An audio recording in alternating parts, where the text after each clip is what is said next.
Welcome to the show, everyone. Alpha, you didn't miss a thing. We are just getting started right now. Welcome, everybody. Hello there. It is Wednesday, the 17th of February, 2021.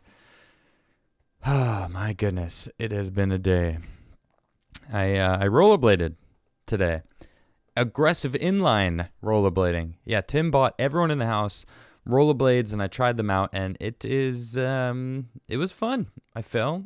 I've got a bruise on my hip, bruise on my knee, bruise on my elbow.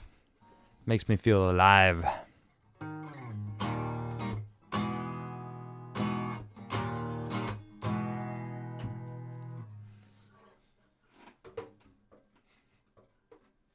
You like how I just viciously throw my pick down? Yeah, it's this new thing I'm doing when I finish a song. I just throw it on the ground. Well, the table, rather. Either way, it's a lot of fun. Welcome to Adamcast. Today is an interesting day. We lost Rush Limbaugh. A lot of people are really sad about it. I'm going to talk about his legacy, who he was, and also the way that the left is celebrating his death. And how sad the hypocrisy of it is. And, you know, some people are saying, well, what about when Ruth Bader Ginsburg died? Like, right Twitter was equally, no, they weren't. And we're going to talk about that. So, and Biden, man, I can't believe what I heard at this town hall meeting last night. Now, I didn't watch the whole thing, but there's this clip going around about how he was talking about social norms and the way that he, him being the president of America isn't going to call out what China's doing to the Uyghurs in Western China, to what's going on in Taiwan or any of the other. It's just, he called them, so he admitted that he knows what's going on with the Uyghurs. And it's like, what? It just blew me away. And honestly, I'm going to play the clip. We have to hear it. You got to hear it because it's ridiculous. I couldn't, and we're going to break it down and we're going to go over it. Then I want to talk about what's going on in Texas. It's pretty crazy what's going on in Texas. We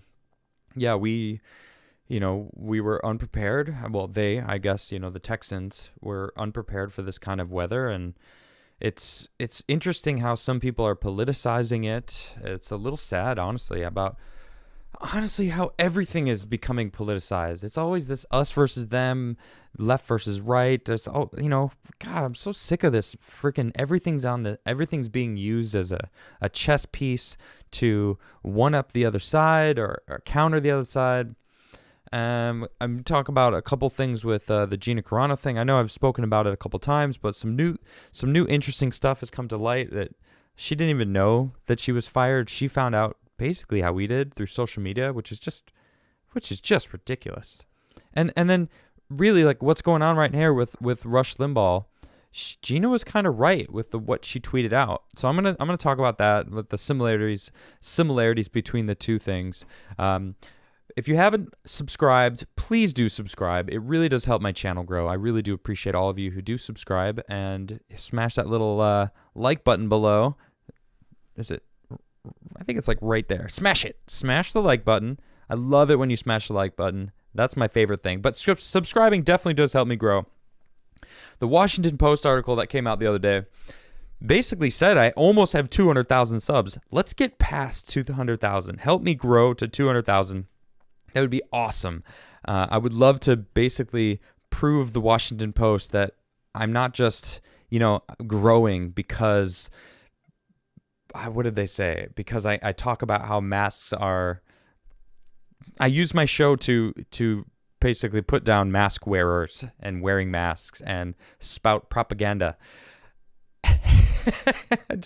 That Washington Post article is just ridiculous. And I'm wearing my Fern Cat. I don't know if you noticed, I'm rocking this here Fern Cat.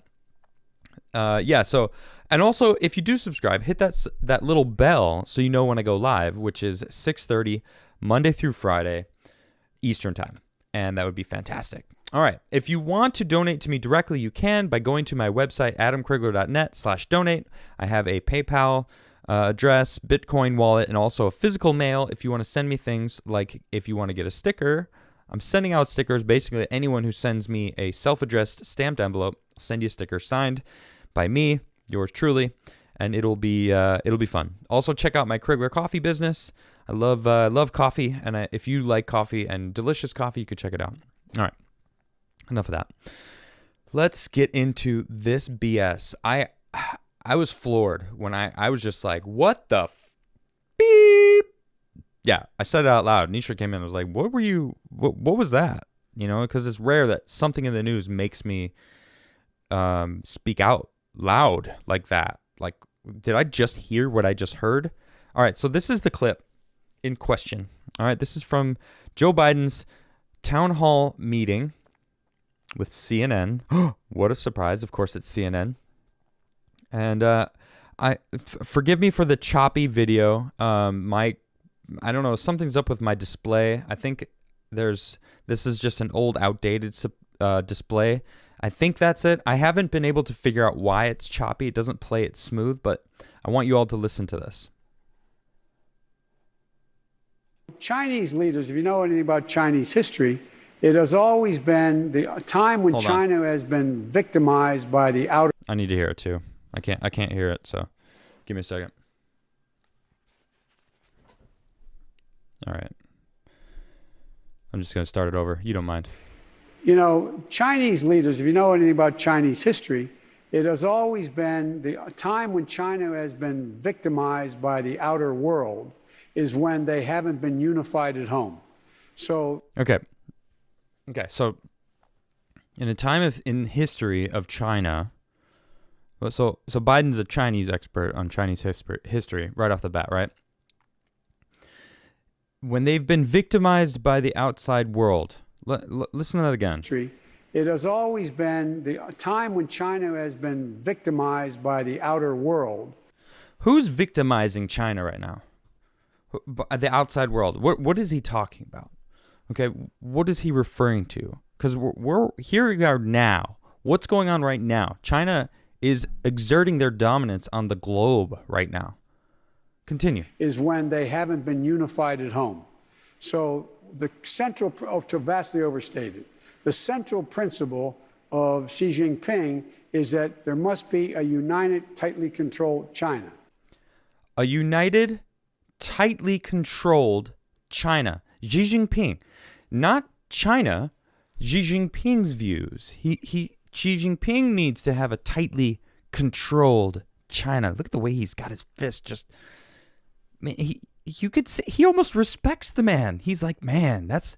If only American presidents could have that much dominance. Continue. And he uses his rationale for the things he does based on that. I point out to him, no American president can be sustained as a president if he doesn't reflect the values of the United States. He says to Xi Jinping, I can't do that and be president here. Right? That he's referring to a conversation with Xi Jinping. Right? I can't do that. No president can be president of America without, adhering to the values of America. Wow. And so the idea, I'm not going to speak out against what he's doing in Hong Kong, what he's doing. Did you just say you're recognizing that he's doing something to Hong Kong? Doing with the Uyghurs in western mountains of China. You're admitting that you actually admit you know about what Xi Jinping is doing to the Uyghur population in western China? Wow. And Taiwan. So he's admitting that he knows about these atrocities that Xi Jinping is doing, but he's unifying under Xi Jinping's tightly controlled trying to CCP. end the one China policy by making it forceful. I said, and by the way, he said he gets it. He gets it? Xi Jinping gets it? Yeah, because you're telling him, well, I'm not going to call you out. You know what you're doing. It gets worse. Culturally, there are different norms at each country, and their leaders are expected to follow. Oh my gosh. Culturally, there are different norms in different countries. So genocide in China is okay because it's a cultural norm for Xi Jinping's tightly controlled CCP. What is going on? This was so casual. Like he was like, there's nothing wrong with what I'm saying. What? It's a different country. They've got different norms there. Wow. I had to rewatch this. I was like, did I really just hear this? Did I even, is this real? Is he really talking to the person running China and telling him, I'm not going to call you out on these atrocities that you've got going on? Well, because there's a different cultural norm over there that I don't know. This is a video of a Xinjiang camp where the Uyghur children are forcefully separated from their parents in order to chant, "My mother is China. We love our mother. We love China." No joke. This is freaky.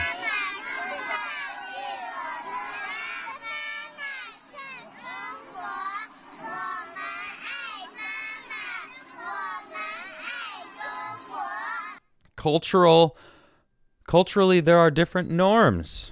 There's different norms, that we force, people to work factories and, for cheap labor so the CCP can make a lot of money. That's the way we tightly control our populace.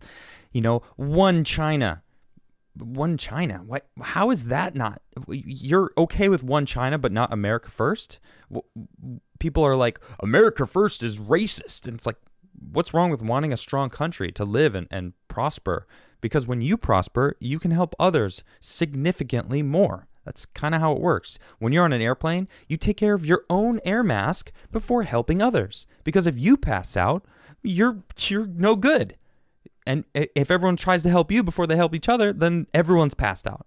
You help yourself first and then help others. If you don't have a good solid core, how are you supposed to help others? How are other people supposed to help you? Right? I mean, so China's basically convinced the president of the United States that genocide is okay.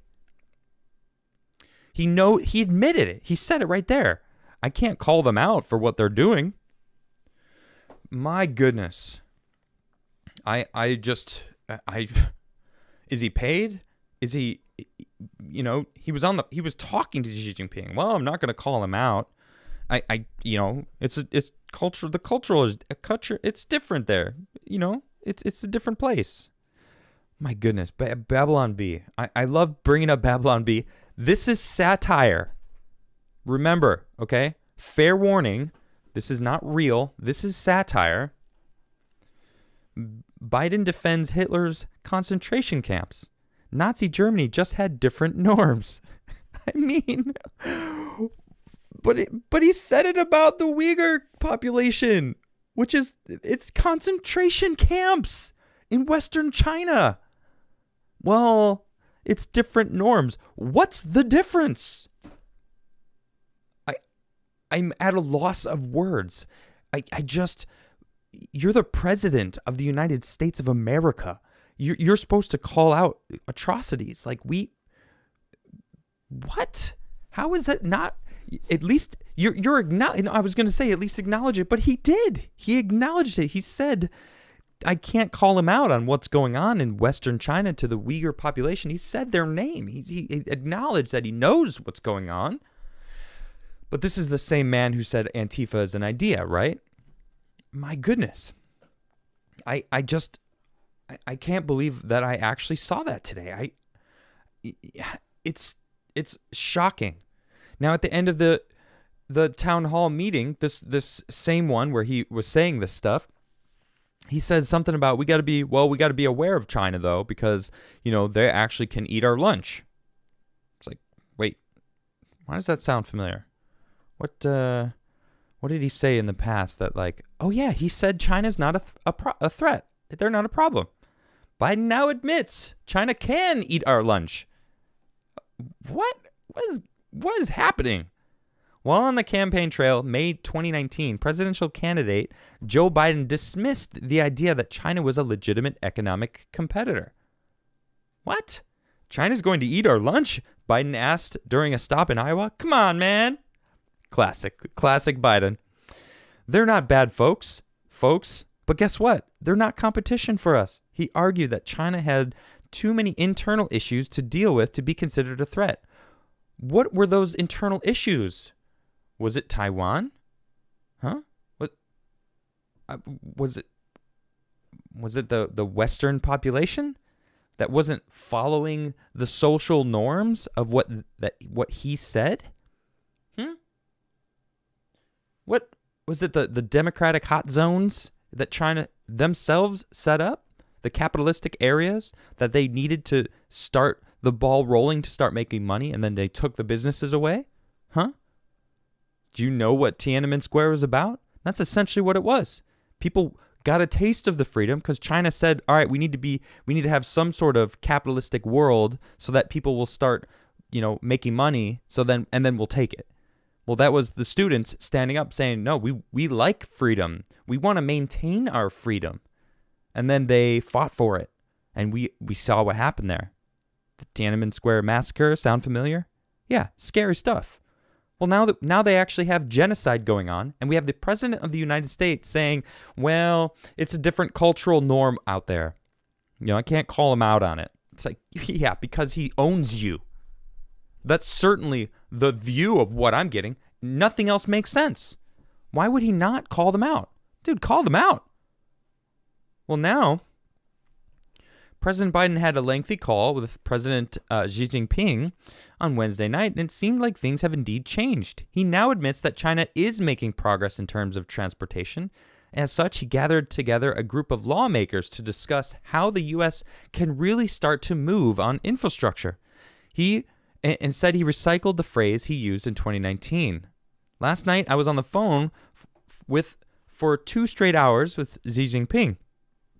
The president said, it was a good conversation. I know him well. We spent a lot of time together over the years as I was vice president. But if we don't get moving, they're going to eat our lunch. They have a major new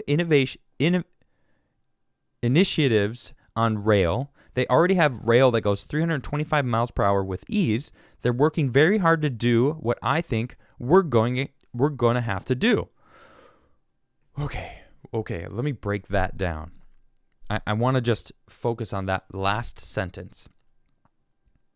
They are working very hard to do what I think we're going to have to do. Okay. Keep in mind, this is Joseph Biden, someone who says the quiet part loud over and over and over again throughout his career. This dude, he says things that you just don't say out loud. You're supposed to not say that you built the biggest voter fraud organization ever. Like, he said that. I mean, I'm just quoting Biden here. He said he did it. All right? All these things. Salute the Marines. Remember that one? He was walking past Marines and he said, salute the Marines. It's like, why did you say that? You actually salute the Marines. That you're the president. You're the chief of the military arm of this country. What? You're supposed to salute them, not listen to someone in your ear. But what were you talking about, China, earlier? Yeah, he said that. I want to replay that one part. Listen to this again. By the outer world is when they haven't been unified at home. So unified at home. The central, vastly overstated, the central principle of Xi Jinping is that there must be a united, tightly controlled China. Okay. There must be a united, tightly controlled China. Now I'm going to go back to that other sentence. They are working very hard to do what I think we're going to have to do. Now, obviously, it's talking about the train here, right? But how do they build the train? Xi Jinping built a tightly controlled China.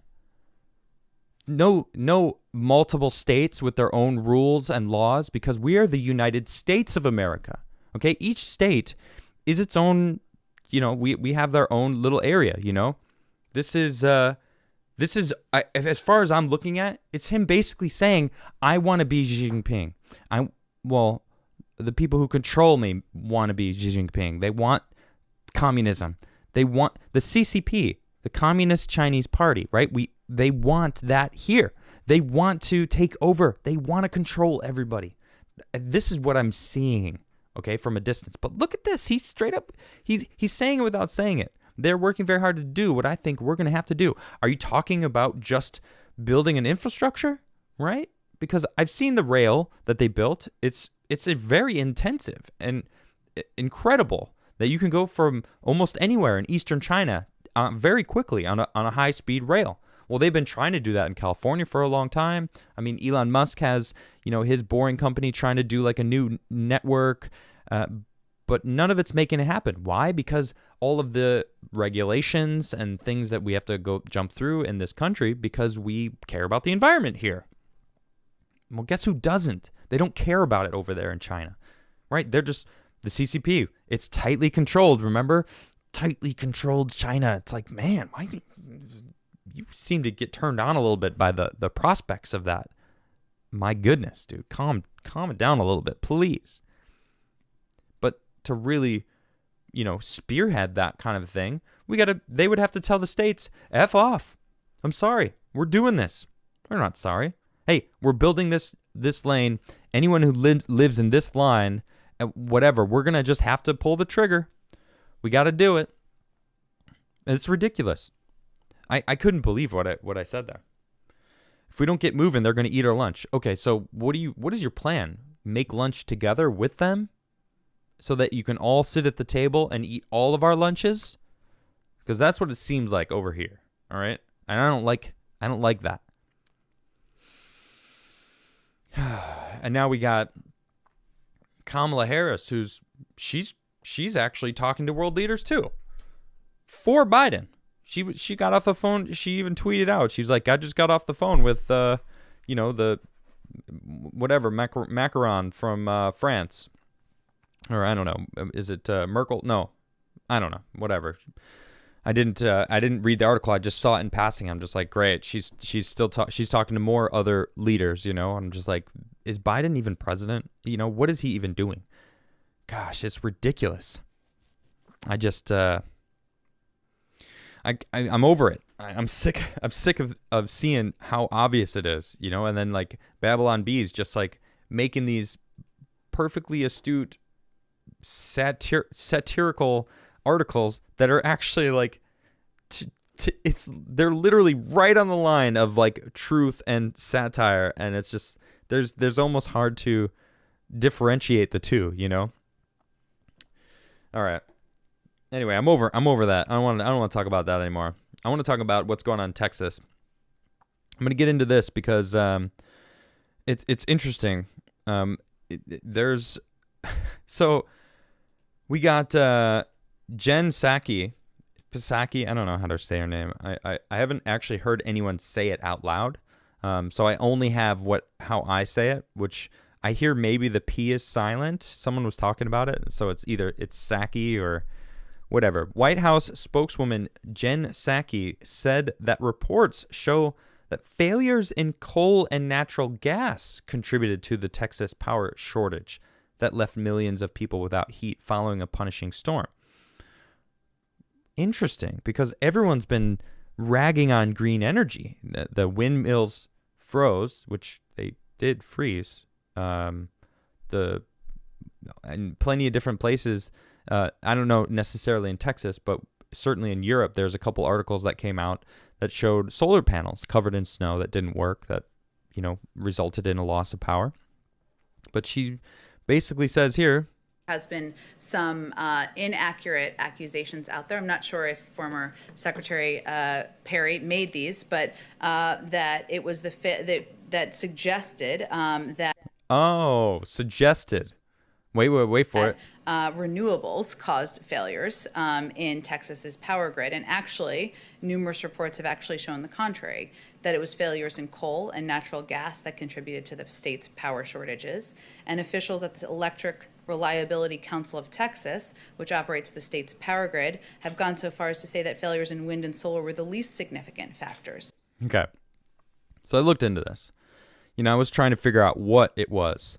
And it turns out that Texas has, let me find this. I have a good graph here. Okay. So natural gas is 52% of the electricity generation. 23% is wind and non-hydroelectric renewables. 17% to coal, 8% other, which I'm guessing, I couldn't guess what that is actually, but I would say solar panels, but that might be other non-hydroelectric renewables, which would probably be solar panels. All right, so, but reading through this, it was basically saying because of the lack of the renewable, so it was a delicate system to begin with. I mean, you think about power. I mean, everything revolves around power structure, and that's how we do things. But the Texas electricity generation has certain allotments. So when you take away 23%, which all the wind turbines froze, and they lost like a good chunk. And it's interesting because I reported on this the other day. It was about 25% of Texas was out of power. It's interesting how that corresponds perfectly with the amount of wind energy that Texas gets. Now, the report that I read was saying because they lost that amount of power, the coal power and natural gas power that they were getting was extra strained and couldn't make up for the lack of the other things. So then they actually couldn't produce. They became faulty. Well, they didn't not faulty, but they couldn't handle it and actually ended up malfunctioning and being able to, they basically got shut down a little bit. So they were still producing energy, but because they were overtaxed, they basically took a hit. All right. So then that whole 52% was actually lower because it couldn't handle the extra strain. Right. So now I'm like, so you could then twist the truth and say, well, look, actually, there's less energy coming from the natural gas now, so it's also their fault. I'm so sick of the way that these people twist the news. And, I have a friend in Texas right now. Their water, the water pumps doesn't even work. They have to melt like snow to get water. Like they're out in the middle of nowhere. Like this is a serious situation. Biden thankfully declared it an emergency. So hopefully people in Texas can get help. If you're in Texas and you need help, I found this is from the Texas government. There are places that you can go. They're called warming centers that you can, it's basically a shelter that you can go get warm. Of course, it's very dangerous to drive right now in Texas because cars aren't ready. Four-wheel drive cars can handle it better than others, but not everyone has a four-wheel drive car. I mean, this is Texas we're talking about. They're not used to getting snow, not an ice storm. This is a serious situation, and people, of course, are politicizing it. I mean, are we even surprised? Where is this tweet by AOC? My goodness, I'm so sick of this woman. She is just ridiculous. Oh, did I even find it? I don't know where it is. All right. So, AOC, she basically came out and said, I'm going to keep looking for it, but that, if we had brought green energy and, man, I don't want to just go off my memory. What did she say? She was basically calling it out like the Green New Deal would have solved this issue. And it's like, what? The windmills were frozen. The renewable energy stopped working. Like, how would the Green New Deal work? Like, I don't understand it. The only thing that I do understand is that why are we so afraid of nuclear power? I think that we need to shift towards nuclear power. I mean, there's something called thorium. Actually, I want to get into it in a second. I want to read this article here about Texas outages put reliability of renewable energy in the spotlight. Everyone wants clean energy, but reliability is what counts in a crisis. Exactly. As renewable sourced energy captures a large share of power grid, outages become inevitable. Renewable heat is great, but it can't just compete with traditional sources. Texas just became a poster child for the consequences of change that happens too rapidly. Take wind power, for example. Just 10 years ago, wind power accounted for under 10% of electricity production in Texas. Now its share is approaching 25%, which seemed like a good thing until the current record-breaking Arctic blast came along. Freezing rain ahead of plunging temperatures has literally frozen some wind turbines solid, meaning there isn't enough electricity being produced at the very time when it's needed the most. Incidental reports coming out of Texas indicate that as many as half of Texas wind turbines have been rendered temporarily inoperable by icy weather. This is the problem with renewable energy. It isn't always there when the going gets tough. The ramifications of changing our current electrical grid from carbon and nuclear-based sources to wind, solar, and other environmentally and politically correct sources, my goodness, is not esoteric. They are real, consequential, and life-threatening. The Biden administration and its allies need to take notice of what's currently happening in Texas and elsewhere as they bulldoze their new climate policy agenda across all levels of the economy. It's not necessarily the new policies that promote renewable energy sources and punish traditional carbon-based sources that could be dangerous. It's the pace at which those policies are implemented and that will matter most to public safety and reliability of our energy sources. Well, I mean, I just played that clip where his press secretary came out and saying, well, it's actually fossil fuels, it's not the renewable energy's fault. So it's interesting that we have this article from Forbes that came out saying, look, see, it's proof that it isn't working. I mean, the turbines froze. And not only that, those turbines, those wind turbines, there's thousands and thousands of those blades that are on there. Those blades are incredibly long. They need to be cut down into 3 pieces just to be tossed away. They cannot be recycled. Landfills are being filled all over the place. Europe has an even bigger problem with it because they have a shelf life. They're not like forever. You build them, but these things are built to handle hurricane strength winds, just not ice and freezing up. So not only are they're not good for the environment either. You can't just think that just because you're not burning fossil fuels doesn't mean that it's suddenly environmentally friendly. These wind turbines take a lot to build, and they don't break down. I saw a sky image of a landfill with thousands of these things. They're not going to break down. They're going to be around for a very long time. What are you going to do about it? It's just as equally bad for the environment. It is not a viable option. All right, enter thorium. All right, a lot of people have been talking about it.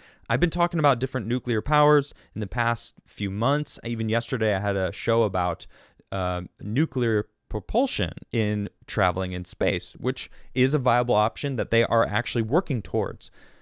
But people keep mentioning about thorium, and I thought that was interesting. I have a nice little article here about it, and it's kind of the pros and cons of thorium, and it's kind of great because it gives a good breakdown of what thorium reactors are. A thorium reactor is a form of nuclear energy proposed for use of a molten salt reactor. It is fueled by the uranium-233 isotope that is taken from the element thorium. Thorium is weakly radioactive, has a high melting point, and is available with more abundance than uranium as an element. It was first discovered in 1829 by Morten Thrane Esmark, an amateur mineralogist from Norway. The primary advantage of a thorium reactor is that it is extremely friendly to the environment. When operating, it produces 0 greenhouse gas emissions. There is minimal pollution, despite the slightly radioactive nature of the element and its unstable nature. As for the primary disadvantage of a thorium reactor, the toxic and radioactive elements must be properly handled to create a 0 pollution footprint. It creates a molten salt mixture that is highly corrosive, and the materials used to process these materials must be able to withstand its harshness. Here are some of the key points. All right, so right off the bat, that sounds good, right? 0 greenhouse emissions, a 0 pollution footprint. That's pretty amazing, right? Minimal pollution. but no greenhouse gas emissions. It's only slightly radioactive compared to its uranium counterpart. You know, and even it's interesting. I know this is a side note, but when I lived in Miami, actually, I moved to Miami to start a show with Tim like 4.5 years ago, and it didn't go through. But he was, remember the Flint, Michigan stuff? So this was all going down, and Tim actually went to Flint, Michigan to, back when he used to do on the ground stuff, and he tested the water in Flint, went and tested the water in New York, and tested the water in Miami where we were living. Now, we weren't in Miami. We were about an hour outside, west, in like Miami-Dade, Redland area. And he tested the water there, and there was actually uranium in the water. Like in our tap water, there was uranium in it. Like that's radioactivity in the water. Now, I didn't drink the water. I don't like drinking out of the tap, but it's interesting. The tap water here where we are at, it's a well, and it's the most delicious water I've ever tasted from a tap in America. Anyway, I'm getting sidetracked. Thorium. So I'm just going to read some of the pros of thorium. It eliminates the threat of nuclear weapons. That's right. It eliminates the threat of nuclear weapons. Although a standard thorium reactor is fueled uranium-233 isotope, there is no need for uranium enrichment with this technology. That means the malicious step to modify energy fuel into nuclear weapon goes away with this technology. Now that's huge. It can't be turned into a weapon. Amazing. That's great. We can, different places around the world that they keep claiming, well, they can't go nuclear because they're going to make weapons. It's like, okay, let them make a thorium reactor. Then there's no worries. It comes from a plentiful supply. Thorium is believed to have at least 3 times more availability than uranium. That would provide the world with enough fuel to power reactors with this element for several centuries. It's amazing. So we can start fueling everything till maybe eventually when we come up with a fusion reactor that doesn't need to be fueled and it's just perpetual energy forever. Like, we'll probably figure that out eventually. I mean, I'm obviously optimistic, but that's pretty huge. We're not going to keep mining and having to get dirty. If we can get enough of it where we can power everything for centuries, that's huge. It is a technology that can be mass produced. Although thorium reactors have a high initial startup cost, those costs can be reduced with proper manufacturing techniques. I mean, same with most things, right? It eliminates the threat of nuclear waste. One of the unique benefits of a thorium reactor is that it can be mixed with current nuclear waste that are produced. That means the waste products that are currently in storage can be used again as a power source. Recycling spent fuel from former... this is, the more I read into the thorium reactors, it's pretty legitimate. It's pretty legitimate. It produces high levels of energy. A thorium reactor can produce efficiency levels as high as 98%. Current nuclear technologies can achieve an efficiency rate of about 5% with its fuel. That's insane. That means the thorium energy has a potential to produce more energy than any current traditional fossil fuel-based option, current nuclear technologies, and renewable power sources. Man, shout out. I'm going to just take a second to shout out all the people in my chat, all the people that have super chatted me, the word thorium reactor. Because the more I look into what thorium is, it's pretty legitimate. It's pretty legitimate. It eliminates the safety concerns of traditional nuclear power. Thorium reactors have a unique ability to self-regulate their temperature levels. Should the reactor overheat for some reason, then the reactor that is generated begins to slow down on its own. At the same time, thorium reactors operate at standard atmospheric pressures, eliminate the need to have pressurized water. That reduces the risk of steam-based incidents. The fuel for the molten salt reactors is already in a liquid form as well, so the threat of a meltdown emergency is eliminated. Jeez! Every one of these, I'm like, boom! What? It's crazy. Storage costs for spent fuel would be reduced. It is a highly efficient technology compared to fossil fuel power generation. Amazing. Finally, a step forward. Thorium is safer to mine. The ore is generally found in higher concentrations when compared to uranium ore in its respective natural states. That means mining is more efficient and would be potentially safer and less costly. Pit mining is possible with thorium, which eliminates the threat of high radon levels, which can sometimes be found in uranium mines. Now, listen to the cons. They're really not even that bad. I mean, okay, there's no current infrastructure to support the thorium use. Okay, wasn't Biden just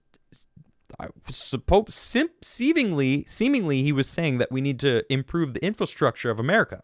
You know, most of our power in America comes from dams. And most of the dams, I actually did a little dive into the dam technology. Most of the dams that are being currently used, there's thousands of them. There's over 3,000 dams that are currently being used in America. These things have a shelf life of about 58 years, okay? And most of the dams that are currently being used are about 55 years old. Okay, so these things are pushing they're old. They're getting ready to go. I'm done, man. I can't support the weight of this water anymore. You know, they have a shelf life, and we're approaching it. So having a viable switch over, makes a lot of sense. Texas is proving that wind energy may not be the best thing, right? I mean, solar panels, all these things. The startup process could be lengthy and costly. Okay, but that's a fact, not necessarily a con. Sure, of course. Switching to a completely new thing, going from dams to then, thorium reactors all over the place, that's a significant change. Not every thorium design is self-sustaining. Okay, but that in itself is saying that some thorium designs are self-sustaining, right? Okay. The fissile materials created by thorium reactors provide different dangers. A standard thorium reactor would use irradiated thorium to produce energy. When thorium is irradiated, it contains uranium-232, which this material produces high levels of dangerous gamma rays. Even if certain nuclear threats are eliminated, if molten salts are not used and uranium-233 is preferred, then the fuel can be used in nuclear weapons, which eliminates the purpose of transitioning to this technology for many in the first place. Okay. So, again, it's a standard thorium reactor. So, you're telling me that there are reactors that can be made that don't do that aren't that are self-sustaining, that don't create uranium-232. It costs more. Okay, so this is just, all I'm seeing is, okay, so it's not lucrative enough for the people to switch to a thorium reactor. But what I'm seeing is, it's good for the benefit of human society. Isn't that what we should do, right? That's what we should do. Research into thorium energy is politically restricted. I wonder why. That's a con? It's more like a con, if you ask me. Why? Because of the money. People make so much money off of everything else, selling energy. Thorium, once we get everything up and running, people do need to realize that it does cost a lot of money to set up energy and transfer it and transport it. So it's I don't mind paying for my energy. It would be nice if we can all have free energy. I would love that. One day we may get there. We're not there yet. Right now we still have to transport energy, but people in Texas, they need energy. All right, renewables aren't the way. Potentially. As of right now, it's just switching from one bad thing to another. I mean, you can't convince me otherwise. All right, I want to talk about Rush, man. Rest in peace, Rush Limbaugh. This is Rush was I actually found out recently, I was talking to my grandmother, that my grandfather really liked Rush. And he had a way about him that he didn't hold it back. That dude did not hold back. Now, I didn't watch his show personally, but I remember being like 11 years old watching Power Rangers. Yeah, I watched Power Rangers as a kid. I was 11, okay? What 11-year-old didn't like Power Rangers, right? Anyway, I used to do, jump around my mom's, my mom used to work at a chiropractic office in Philadelphia. She would do the artwork and the newsletter for them. I think that's what her job was. Anyway, I would always go into the doctor's office at like 4:30. Power Rangers was on, and then at 5, the channel or whatever station I was watching it on switched from cartoons to news, and the Rush Limbaugh show would go on. And I just remember being so bored. But remember, I was 11.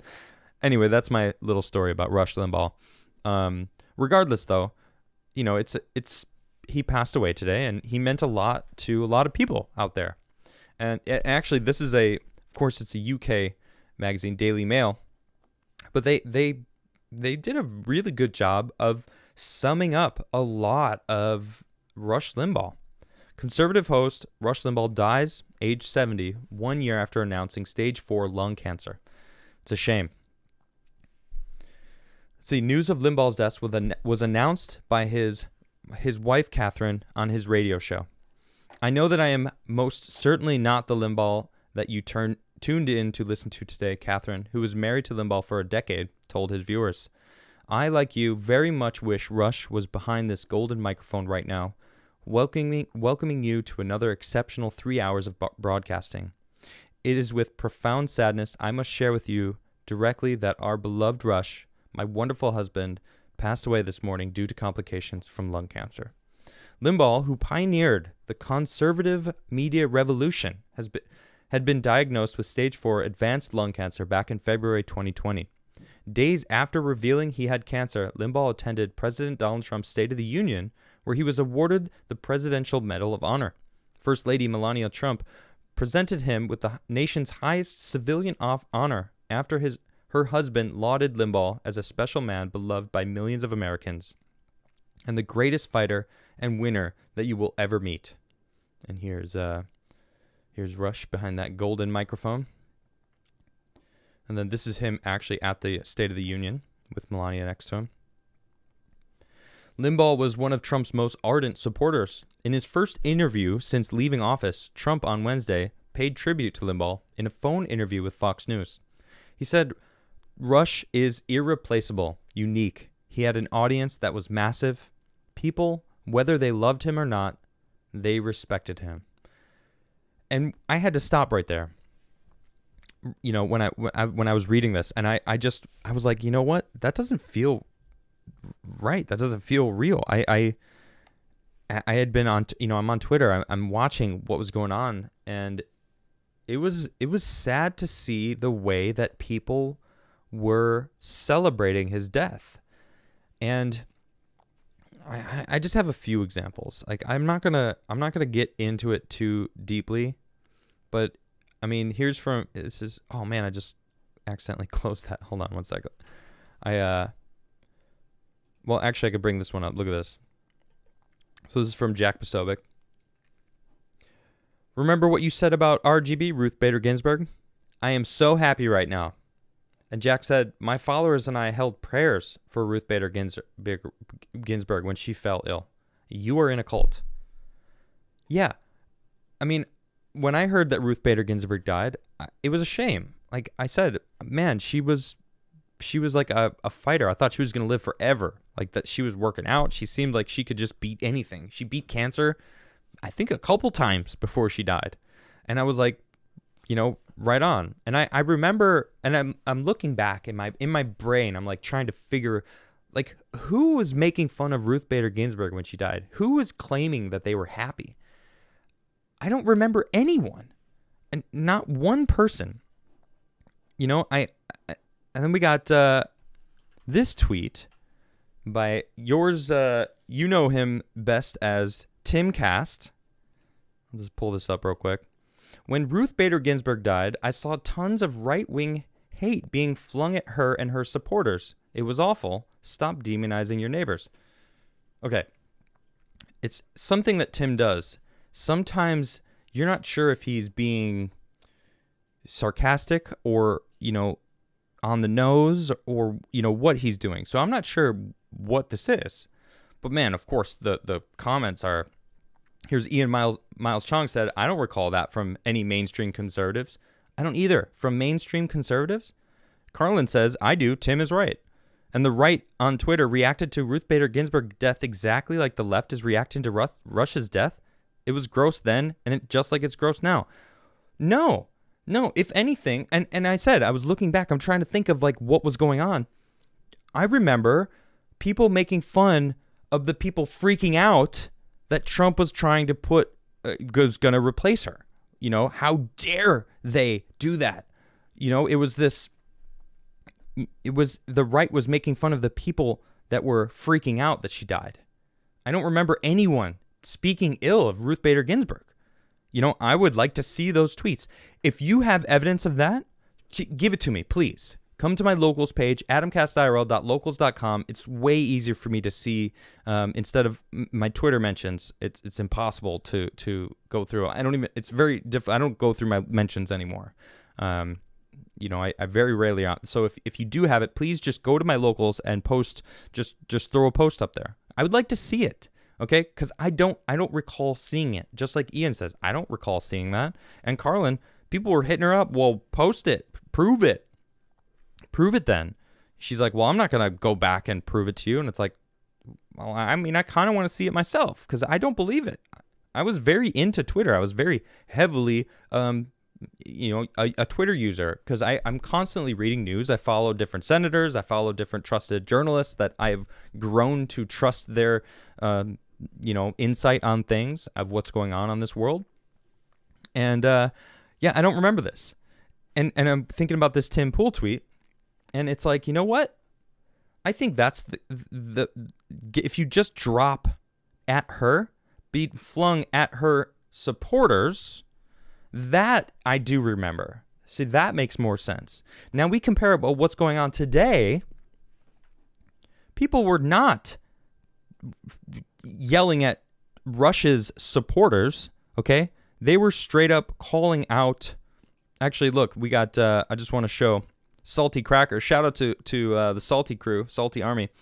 I sure did mock the situation, but I don't pretend to be morally superior. The left's whole branding is how much better they are because they feel so much. Then they tap dance when one of us die. That's the difference. He's absolutely right. We're not acting no one acted morally superior because Ruth Bader Ginsburg died. It was a shame that she died.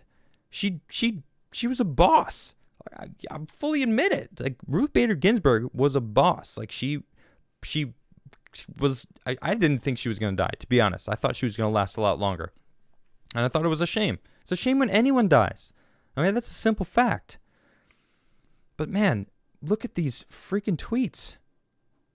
Now this, actually, I deleted this one, or I didn't delete it. I took a screenshot because I thought that it wasn't going to be around. Look at this. Happy Rush Limbaugh is dead day. I didn't even get the chance to put my tree up. I hope hell is him having to listen to every episode of his show. My goodness. Blue check mark Twitter. And then now this, of course, they are very out there too. Conservative commentator Rush Limbaugh has died at the age of 70 following a battle with lung cancer. During his decades-long media career, he used his platform to promote racism, Islamophobia, misogyny, and conspiracy theories. Oh my gosh.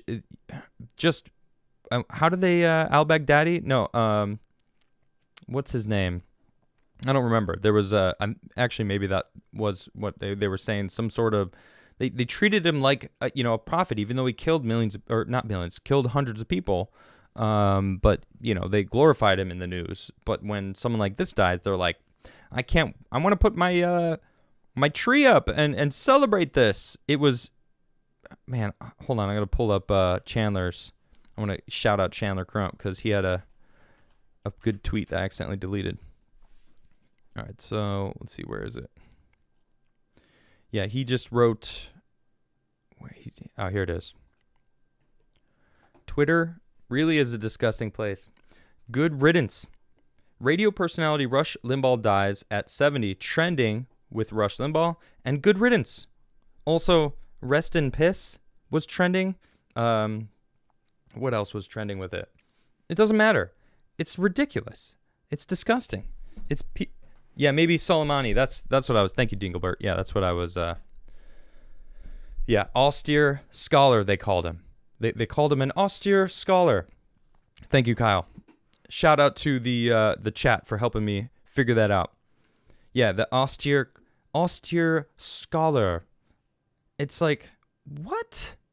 They glorified this man that killed people, and yet when Rush Limbaugh dies, who was just a conservative commentator, okay, sure, maybe you don't agree with everything he said. Now, I can't say that I do, but, you know, he still was a straight shooter. He still said things that called people out and made you think critically.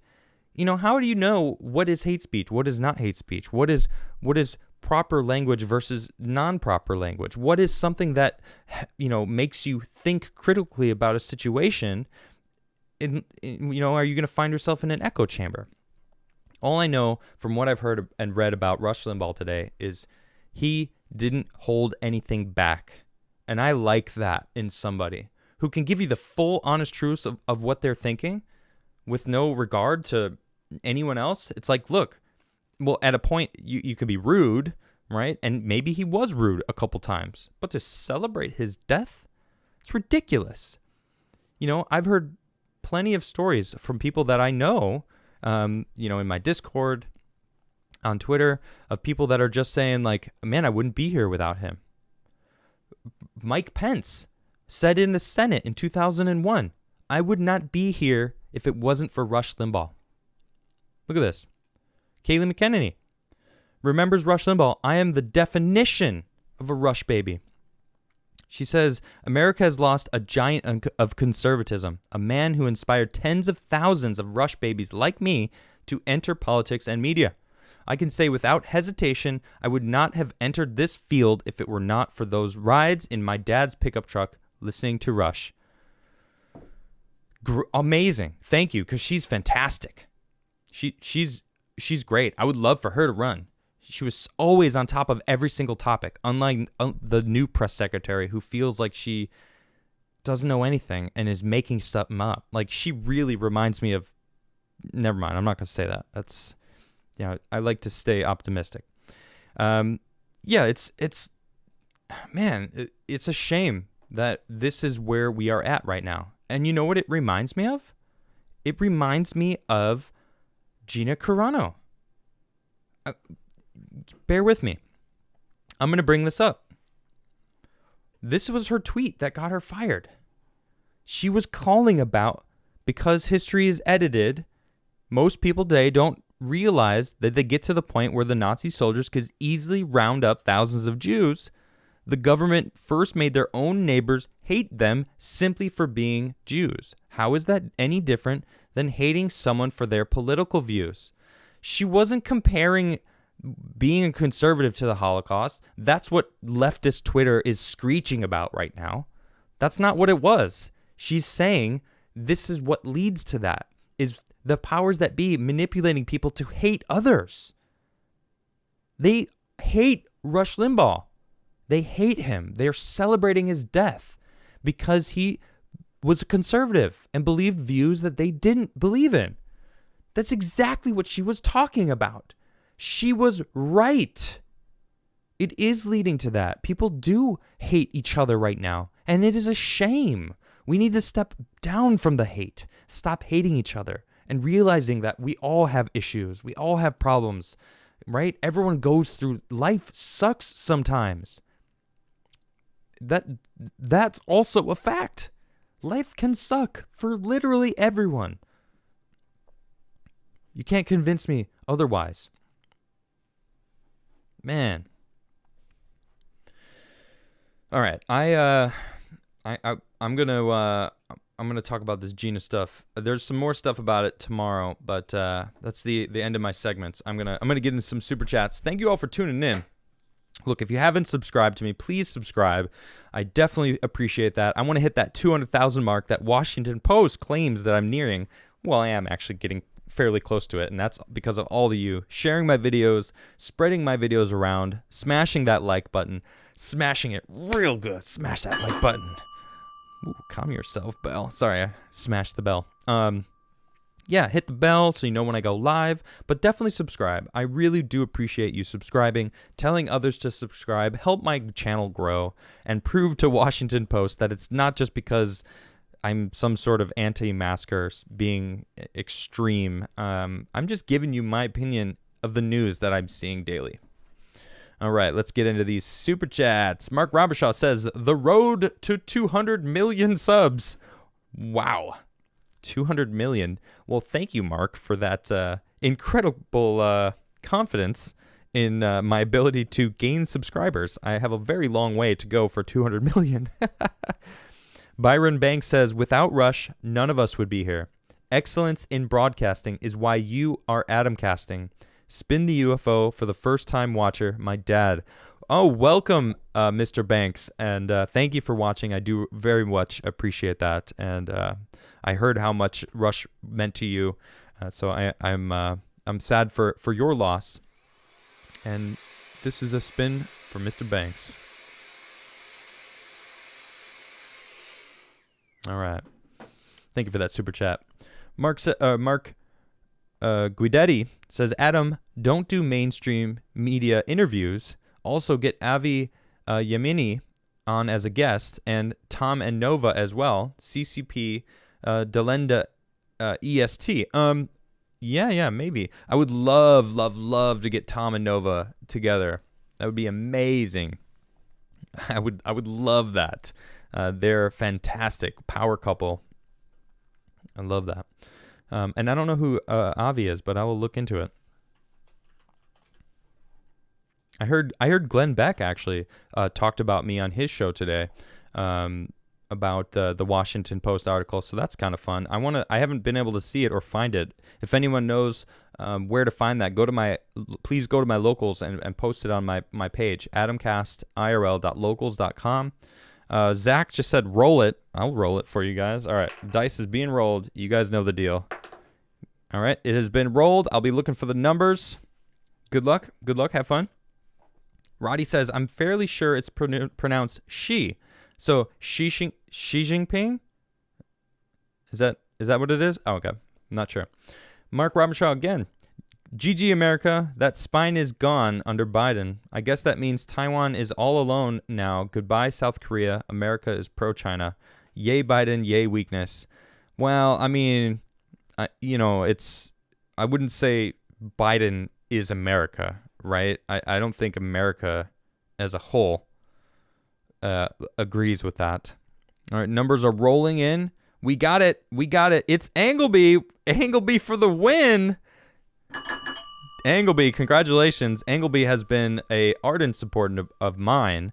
I really do appreciate you, Angleby. Always sharing my posts, always sharing my videos, always coming in hot with the subscriptions, being there. He watches my Twitch channel. I constantly see him all the time. Angleby, thank you so much for your support. I appreciate you a lot.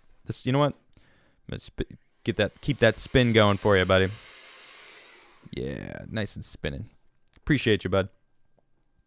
Brian says, Germany just had different cultural norms, and Hitler just understood the importance of a one Europe. Yeah, shaking my head.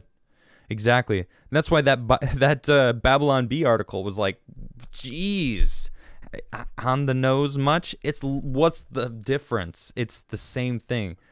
Yeah, it's crazy. Andrew says, I hope Biden was just talking about Hyperloop. Yeah, right. Wishful thinking. Deranged Lunatic says, it's wishing death on Alex Jones. Wow, really? Not really surprised, actually. That's not really surprising. Paper City Gamer. They don't understand poor people need gas. The pot can't afford carbon credits and $4 gas. I don't understand them, or the poor. Yeah, they don't care about anyone but themselves. That's what I see. Yep. John L. says, Jen Psaki would report that Ibiripinum's gas contributes to pollen allergies. Up is down, left is right. 2 + 2 = 5. Love ya, IB. Keep ripping them, bro. Nice. Cannonballer says, I'd like to see AOC and her green energy go against our temps in Minnesota with daytime highs around -18. Oof. -18. Minnesota. Brutal. Red Mage 13 said, saw an article today about Biden's answer to the canceling of 50,000 of student debt, not making it happen, and the money should be spent in early education. This annoyed Schumer, Pelosi, AOC, and even people who voted for him. Yeah, because he's going against, he doesn't care. He straight up said, I'm just not going to have that happen. It's like, my goodness, man. He's being more and more blatant about not giving a about anybody but the elites and himself. Let's see. Matthew Sage says, I'll give you some greens. Green gases.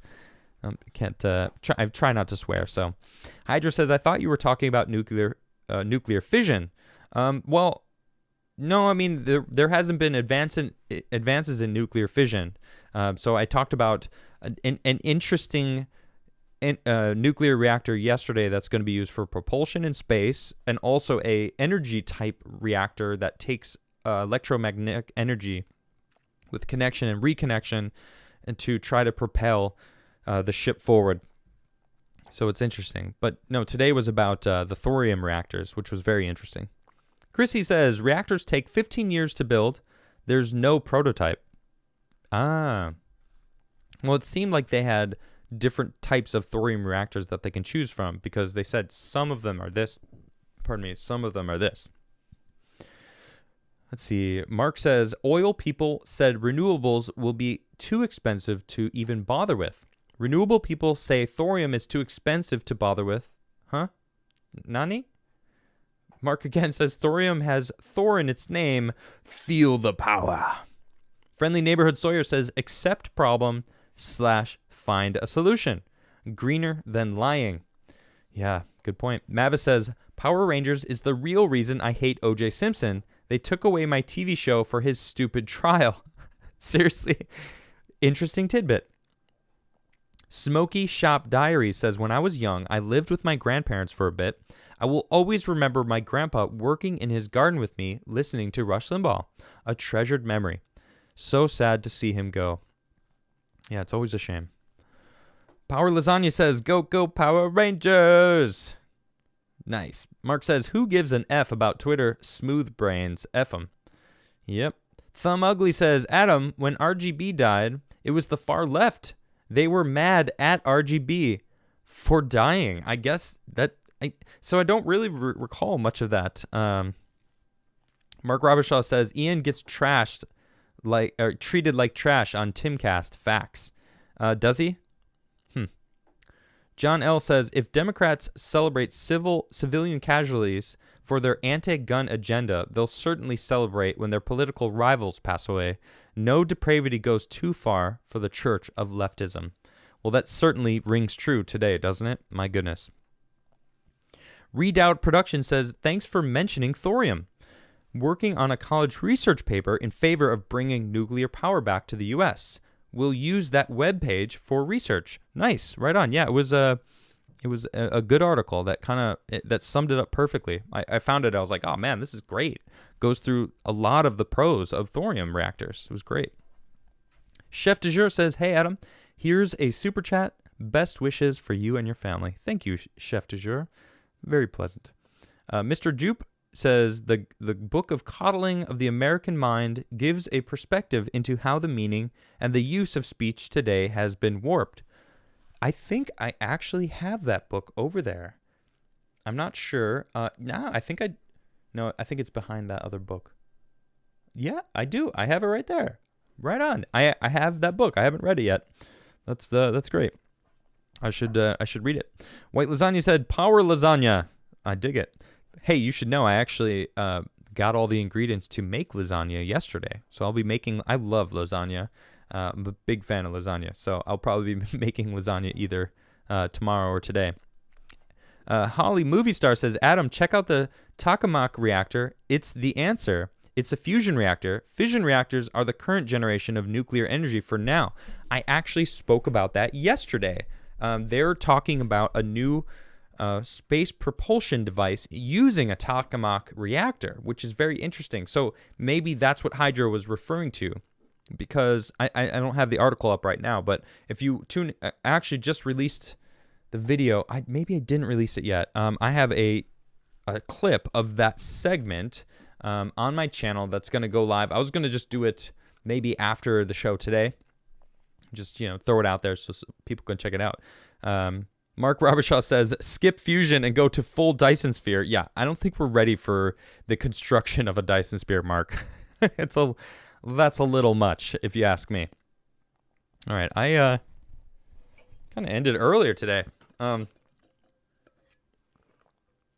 got to give away these dice somehow. I found these dice in like a trash bin, and I'm like, these are good dice. I gotta give these out.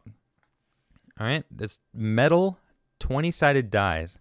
How am I gonna give these out? How would you guys want me to have a contest? Maybe I should do a new art contest. I didn't have an art contest for Adamcast IRL yet. I did one for the Timcast show when I was on the Timcast show, IRL show. And I had a lot of fun doing it. I hosted a meme contest.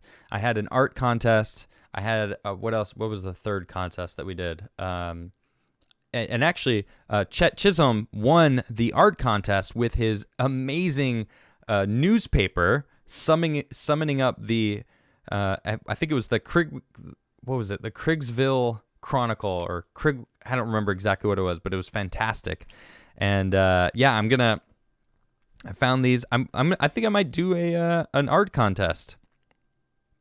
Just send them to me, someone says.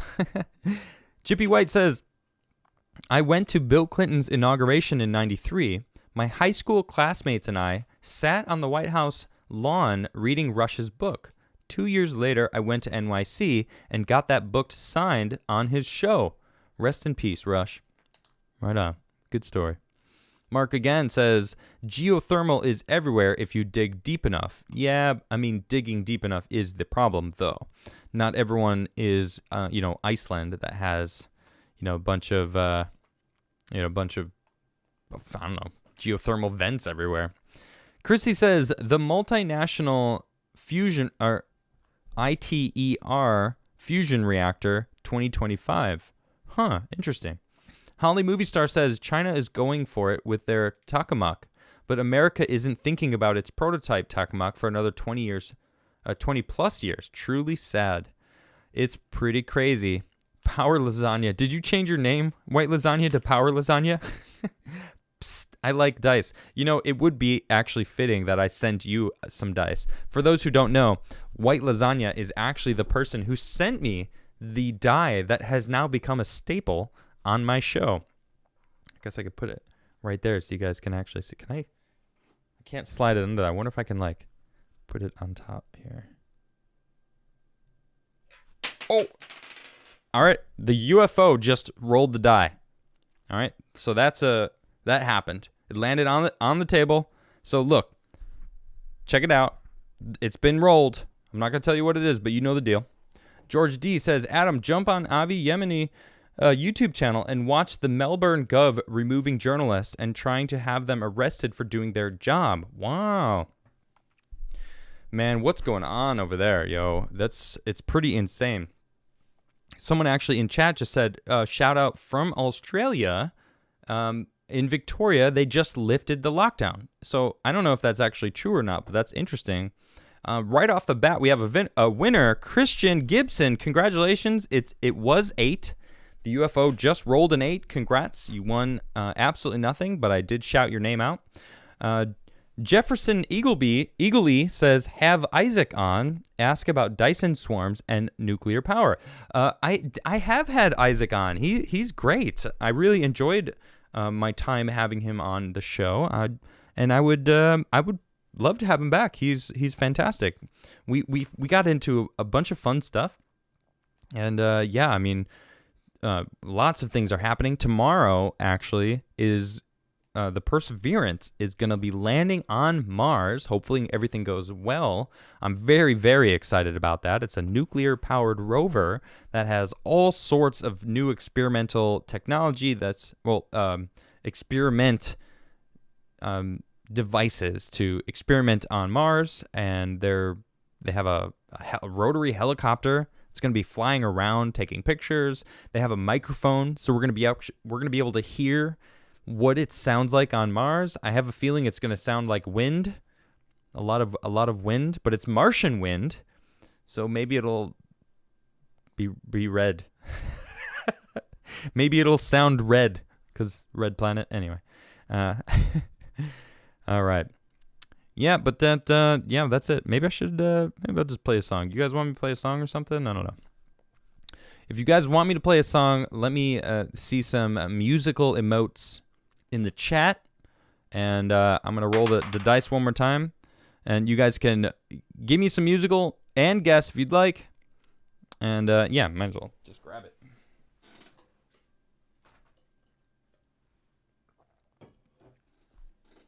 All right. Let's see. UFO rolled a 51. Rolled a 51. That's crazy.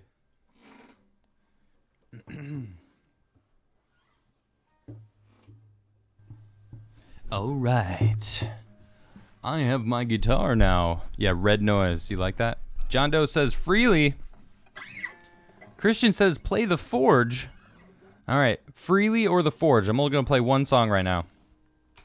If you want freely. Oh, I got the numbers rolling in. Everyone was guessing this one number earlier, and now no one's guessing it. My goodness. Oh, there it is. Akeem, congratulations. It is 11. Akeem wins. All right, so am I playing freely or am I playing the Forge? What should I play? Stephen Ruggs said the UFO didn't roll an 8. It was a rolled sideways infinity. Ooh, I like that. Friendly Neighborhood Sawyer says art competition when? Add Crigler coffee to the prize pool. I could do that. Tony says talking about Mars after Washington Post talks trash. Shaking my head. Love you, brother. Keep doing you. Oh, Tony, I ripped him up yesterday. What am I supposed to make it my everything to like complain about the Washington Post? Yeah, no, I'm definitely not going to do that. All right, so I see a lot of people saying freely and the Forge, Forge, freely, train song. Well, no, I'm just going to play one. Forge. All right, everyone's asking for the Forge. All right, so I'm going to play the Forge. Need a little swig. Mark G says, my mother didn't raise no quitter, but I'm going to quit smoking. Enjoy my pack money. Any tips on quitting? I think you mentioned that you were an ex-smoker. I was. $15? Are they seriously $15 now? Wow. A little sip of whiskey. All right. My tip to quit smoking cigarettes is to tell yourself that you are in control and to look at cigarettes as if someone who is controlling you, not just an inanimate object that you're smoking and you are addicted to, but to treat them as something that is hostile towards you. They do kill you. Someone that has control over you that you know about. Now that you have that picture in your mind, now just remind yourself that you have the power. You are the one in control. You have treat it as a battle. And now this is the most important part. The most important part. When you look at cigarettes or think about having a cigarette and you win the battle against yourself, win the battle against the cigarettes, you congratulate yourself. And you say, man, I'm proud of myself for beating the addiction, for denying that person the control over me. That is the most important thing. Congratulate yourself. Celebrate every single victory until those battles fade away. That's the key.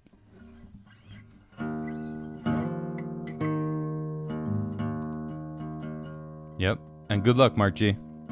Quitting cigarettes is not easy.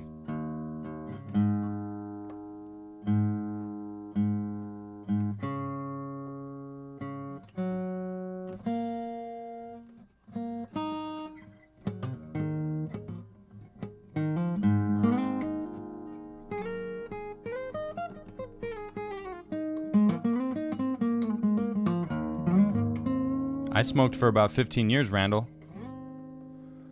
Bewee says, "What's up from Oklahoma, Adam? God bless." Thank you very much, Bewee. I appreciate those kind words. It's very nice of you. All right, this is the Forge. It's one of my new songs. Well, my newest song.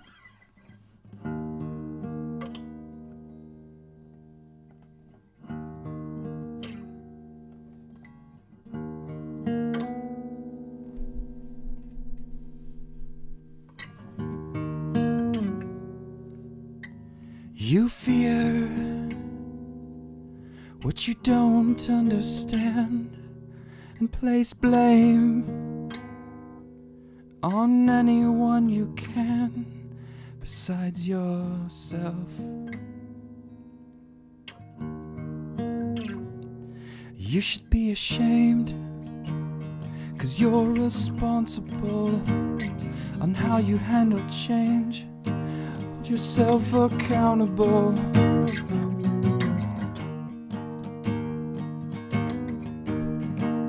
You define who you are. You define who you are. Welcome to the Forge. Are you the same? Are you different? Burnt on the flames of your existence. We all burn the same. There's no difference. We must learn to live with our decisions.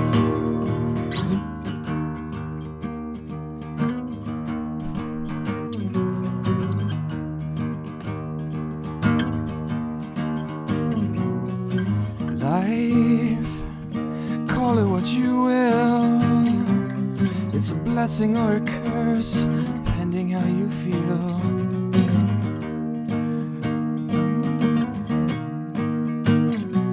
Are you afraid of what they think? Are you here to entertain? Don't you know who you are? Don't you know who you are? Welcome to the Forge. Are you the same? Are you different? Burnt on the flames of your existence. We all burn the same. There's no difference. We must learn to live with our decisions. All of them. We must move forward. Welcome to the Forge.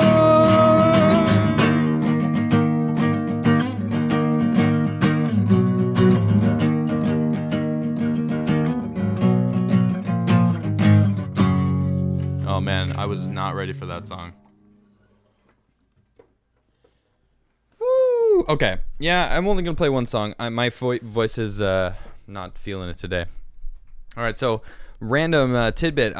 Tim Pool bought for the house inline skates. We were rollerblading earlier, and it was it was very interesting to play some to skate on roller skates. I actually used to rollerblade all the time. Oh, thank you all everybody for that those kind words. Bewee says Smashing Pumpkins vibe. Right on. Thank you for that. Mythos says, my mom stopped smoking cold turkey 1 year ago today. I'm so proud of her. Mythos, I'm proud of her too. It's not an easy thing to do. As I said, I smoked for like 15 years. I think I started smoking when I was 15 and I quit when I was 30. I told myself in my late 20s, I'm like, you know what? When I turn 30, I'm going to quit. I'm going to quit cigarettes. I'm going to just going to quit them. Brad says, are those old strings? Yeah, actually, probably. I don't think I haven't changed the strings yet. So those are the strings that came on the guitar. I bought that guitar in September. So it's been a while. Cigarettes, man, they're tough, yo. DJ Ronnie says, I quit smoking by tapering off over the course of a week. I smoked 1 centimeter bust down every 2 days during that week. Yeah, you just slowly give yourself less and less. It just reminds me of Fifth Element. 4 cigarettes a day. Quit smoking. What color are those skates? Andrew Smith asks. They're actually see-through. I don't know. There's some, pro model that Tim got. So, Friendly Neighborhood Sawyer says, I'm one of the idiots who smoked preteen, quit long ago. Wow, that's tough. I mean, it is addictive, man. Those cigarettes, quitting cigarettes is not an easy thing to do. So, props if you have quit, because really it is winning against yourself, having control over your mind. And, it is a physical addiction, but it's also a mental addiction too. It's a combo. It's a two front battle that you have to deal with. The oral fixation of going to do something and smoking, and then, the physical addiction of nicotine that you get. It's not an easy thing to do. So, good luck to all the people that are out there. And remember, if you do smoke, that's up to you. I'm not judging you. All right. Okay. Just going to put that out there, So, all right. Thank you, everybody. That is my show. I will be back tomorrow. We're going to be talking about this new bill that Carlin is actually going to speak at the hearing tomorrow to fight critical race theory that is they're trying to ban it in New Hampshire. So it's a very interesting thing that's going on, and we're going to talk about that. So you guys are fantastic. Adam Cast to the moon. You guys are the best. I love you guys. All right, I'll see you tomorrow. And I will see you later on my Twitch channel if you want to come check out Valheim. I've been playing with my buddy. It's a lot of fun. So, all right. Have a great night, everybody. I'll see you next time.